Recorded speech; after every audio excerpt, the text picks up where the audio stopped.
لو ده اول حمل ليكي ركزي معايا كويس جدا، لان دي ممكن تكون اعراض ولاده مبكره وانت مش واخده بالك، وده لان الشهر السابع هو اكتر شهر بتزيد فيه اعراض الولاده المبكره. انت كده خلاص دلوقتي دخلتي التلت الاخير من الحمل، في شويه اعراض هتظهر معاكي هنقسمها ايه منها طبيعي وما نخافش منه، وايه منها لو ظهر لازم نكلم الدكتور فورا. خلينا نتكلم الاول عن الاعراض الطبيعيه اللي احنا ما نقلقش منها. اول عرض طبعا هيبتدي يظهر معاكي او هو بالفعل ظهر مع ناس من الشهر الخامس تقريبا، ان انت بقى فيه صعوبه في التنفس، وده طبعا ان ما شاء الله حجم البيبي بيكون كبر، فبيبتدي يضغط على عضله الحجاب الحاجز فبيخلي فيه صعوبه في التنفس. وعلشان كده النصيحه الاساسيه لكل الحوامل في الثلث الاخير من الحمل ان هم يناموا على جنبهم الشمال، وده لان النوم على الجنب الشمال بيسهل جدا موضوع تنظيم التنفس. وطبعا العرض اللي لا خلاف عليه وبيظهر تقريبا في 90% من الحوامل اللي هو الحموضه وحرقان المعده، وده طبعا برضو احنا اتكلمنا في الفيديوهات السابقه عن اسبابه وازاي نتعامل معاه وازاي نخلي بالنا من النقط دي، وانا مش هطول عليكم مش هشرحها لكم تاني، تقدروا ترجعوا لها في الفيديوهات السابقه. وطبعا بسبب زياده ضغط الرحم على الاوعيه الدمويه هتبتدي تلاحظي ان ممكن يظهر في رجلك دوالي، او هتلاقي ان رجلك بدات تورم. طبعا احنا عارفين ان في ورم ده من الاعراض الطبيعيه، وفي ورم نقلق منه ولازم نبلغ بيه الدكتور على طول، وهشرح لكم بالتفصيل امتى نقلق من ورم الرجل في الجزء الخاص بالاعراض الخطيره. في الوقت ده من الحمل بالذات بتبتدي معظم الحالات تشتكي من عرق النسا، وده بيكون ان انت بتحسي بوجع في ظهرك مسمع في عضله الفخذ،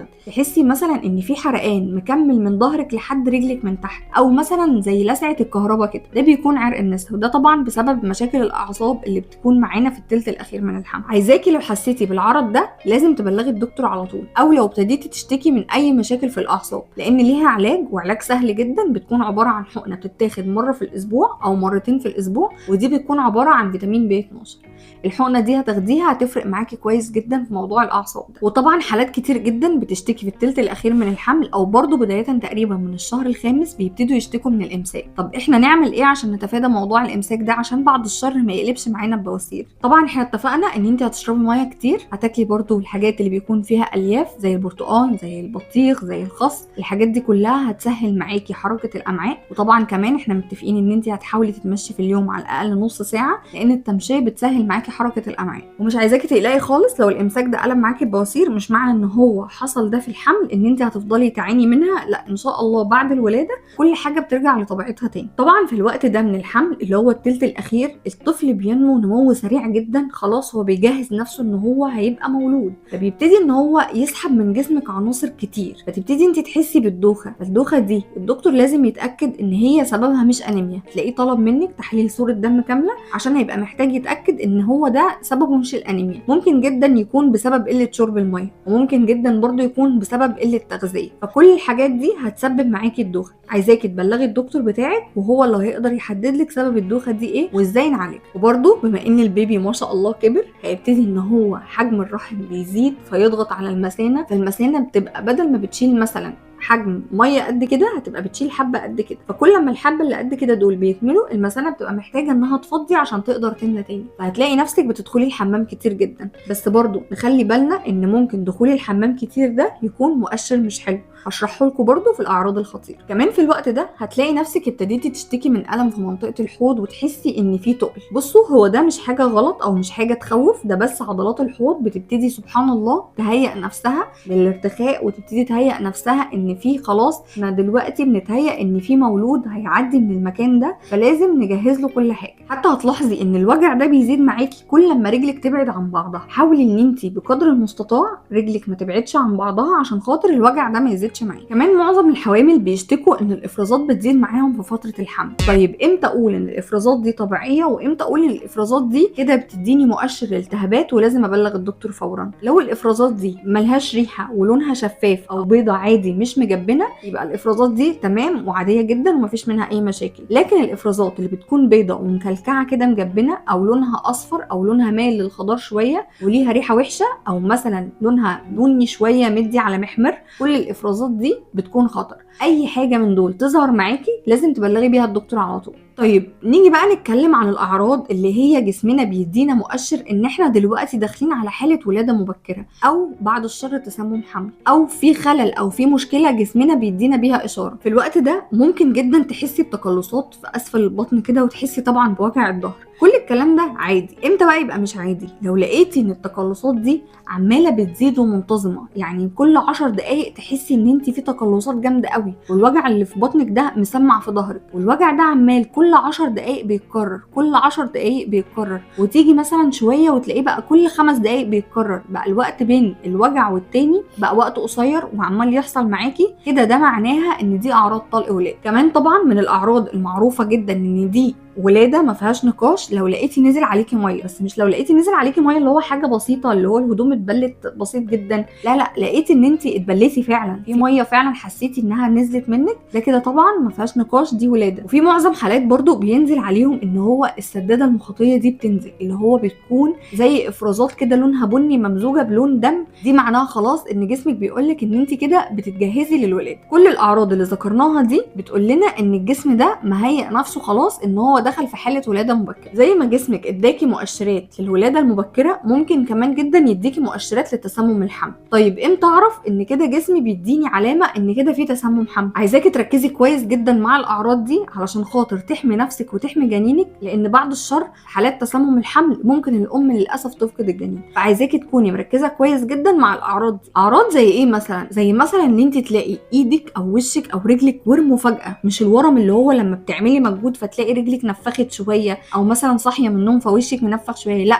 فجاه ايدك ووشك ورجلك ورموا فجاه. وكمان العرض اللي معظم الحالات بتتلخبط فيه الصداع، علشان كده بنقولك لو جالك صداع ما تحاولي ان انت ما تاخديش مسكن، ما تخليش ان انت تودي الصداع ده واللي هو الصداع ده مؤشر لحاجه كبيره، لا، ركزي كويس جدا مع الصداع. لقيت ان هو مستمر وبيزيد، ده كده لازم تكلمي الدكتور حالا. حاولي ان انت زي ما قلنا ما تاخديش اي مسكنات للصداع، وتابعيه كويس جدا. احيانا كمان الصداع ده بيجي معاه زي زغلله كده او تشويش في العين، تحسي ان انت من كتر الصداع انت مش شايفه. انت في الوقت ده لازم وانت بتكلمي الدكتور تكوني في طريقك للصيدليه بتقيسي الضغط. وطبعا مش محتاجه اكد عليكم، انا تقريبا كل حلقه باكد عليكم موضوع متابعه الضغط، اساسي يا جماعه وشيء مهم جدا ما ينفعش ان احنا ننساه. طيب امتى بقى نقول ان دخول الحمام ده كده مؤشر خطر؟ احنا قلنا ان هو من ضمن الاعراض الطبيعيه علشان خاطر المثانه ما بقتش بالساعه بتاعتها الطبيعيه اللي هي قبل الحمل. طيب امتى بقى نقلق؟ احنا معانا حاجتين في موضوع البول ده، لا اما بيكون في التهاب في المسالك البوليه، لا اما في سكر حمل. طب امتى اعرف ان ده سكر حمل وامتى اعرف ان هو التهاب في المسالك البوليه؟ بصي،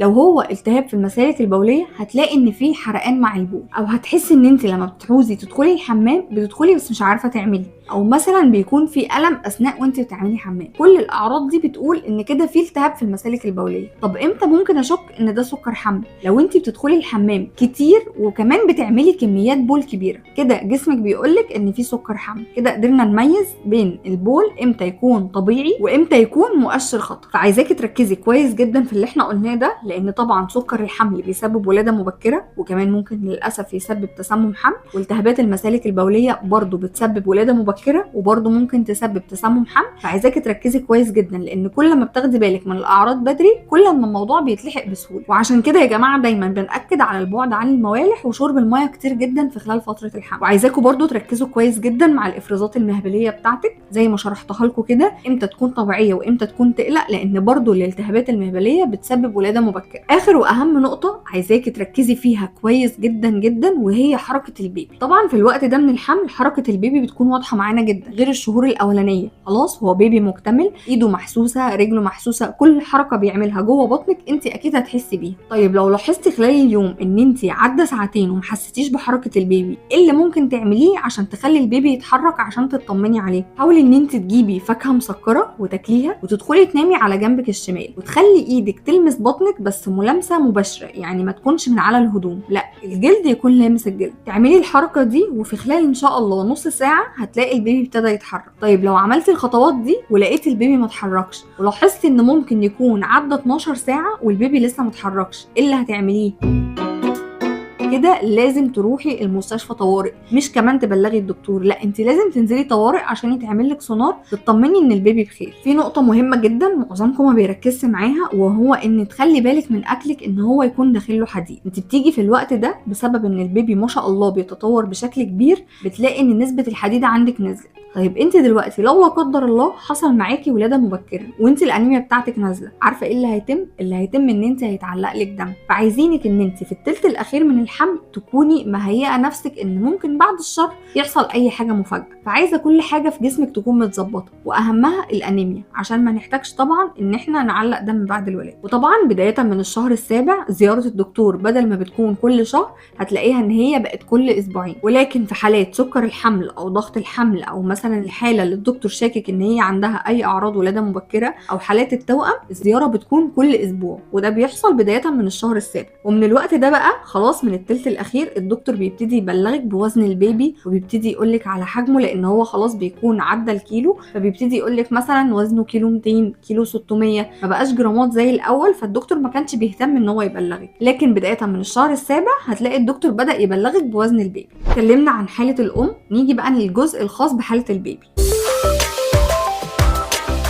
البيبي بيبدأ الشهر السابع وهو طوله تقريبا 35 سم، والشهر بينتهي معانا وهو طوله تقريبا 39 سم، وبيبدأ الشهر وهو وزنه حوالي 750 جرام، والشهر بينتهي وهو وزنه تقريبا حوالي كيلو 300 جرام. وطبعا خلاص كل حواسه اشتغلت بشكل كويس جدا، يعني ابتدى يسمع وبيشوف وكمان بيستطعم وكمان بيشم، فكل الحواس بتاعته خلاص بقت مكتملة. عشان كده البيبيهات اللي بيتولدوا في الشهر السابع طالما صحتهم كويسة او الرئة بتاعتهم مكتملة تلاقيهم ان هم بيخرجوا طبيعيين جدا زي البيبي المولود في الشهر التاسع. لكن في معظم الحالات بيحتاجوا حضانه عشان بعض الحاجات اللي لسه ما كملتش تكمل وهم جوه الحضانه. هم الرئتين بس اللي بيكونوا مش مكتملين في الوقت ده، علشان كده الدكاتره لما بيكون معاهم حاله سواء سكر حمل او ضغط حمل او توأم او عندها اي اعراض ولاده مبكره بيبدا يديها حقنه الرئه من الشهر السابع. انما غير كده لو كل امورك مستقره هيبتدي يديكي حقنه الرئه في الميعاد المناسب ليكي، لكن حقنه الرئه ما بتتاخدش في الشهر السابع غير للحالات اللي ذكرناها بس. طيب ايه هي الفحوصات المطلوبه منك في الوقت ده؟ لو انت ما عملتيش في اخر الشهر السادس تحليل السكر وتحليل البول وتحليل صوره الدم الكامله